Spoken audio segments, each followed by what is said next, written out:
how to download voice message from Messenger on PC. Hey everyone, in this video, I'm going to show you how to download audio from Facebook Messenger. So make sure to watch till the end and let's dive in.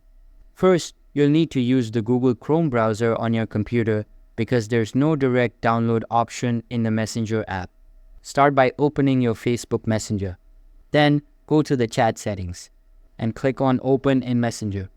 Once in the Open on Messenger. Next, right-click anywhere on the page and select Inspect. Now, Find, and click on the Network tab at the top. Once you're there, play the audio message you want to download. You'll see some files appear in the Network tab. Look for the audio file.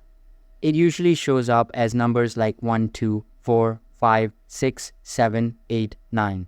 This is your audio message at the right side of the screen. Now, double-click on the audio file.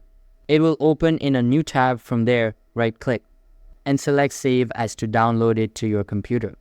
And that's it. Now you have your audio message downloaded. Thanks for watching. If you found this video helpful, please like and subscribe for more tutorials. Thanks for watching and see you in the next one.